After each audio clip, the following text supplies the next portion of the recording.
America undoubtedly faces a very dangerous situation in North Korea, but the reaction of the Trump administration has been pretty dangerous in itself. By using language like fire and fury, locked and loaded, President Trump has quite deliberately escalated the tensions. That's a form of foreign policy that's known as brinksmanship, but the risk obviously is that North Korea reacts very unpredictably, maybe escalates the situation itself, or indeed that the Trump White House is actually considering a preemptive strike on North Korea to deal with its nuclear program, which would risk an all-out conflict on the Korean peninsula, and in my view is unnecessary because America has in the past successfully used deterrence to deal with other dangerous nuclear states such as Russia under Stalin or Mao under China.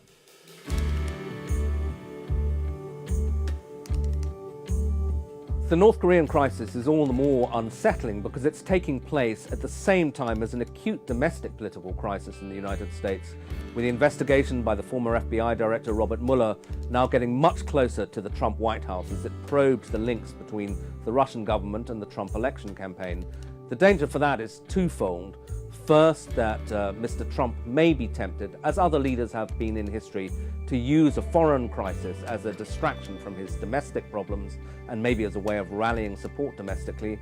And the second is that it only increases the strain on an already volatile, emotional and irascible president whose behavior may become more unpredictable as the pressures on him domestically mount. Most of Mr. Trump's foes have been hoping that he is surrounded by people who are rather calmer and more deliberate in their approach to foreign policy. People like General H.R. McMaster, the National Security Advisor, or Rex Tillerson at the State Department, and now General Kelly, who's the White House Chief of Staff. However, it's been noticeable that there's been very little overt pushback by these so-called adults against the very bellicose language that Mr. Trump has used against North Korea. Indeed, they've come out on television and supported it. And in the long run, the unescapable fact is that President Donald Trump is the commander-in-chief.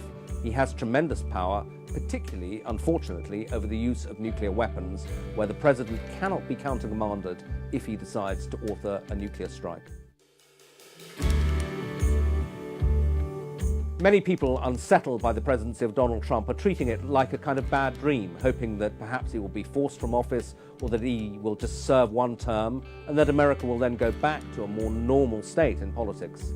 However, there is a disturbing issue, which is what led to the election of such an unusual and alarming president, and that points to perhaps a degree of economic and social turmoil in the United States, rising racial tensions, which we've seen now on the streets of Charlottesville, political polarization, that suggests that perhaps even if Donald Trump goes, those underlying tensions will continue to make America much less stable than it's been in the more recent past.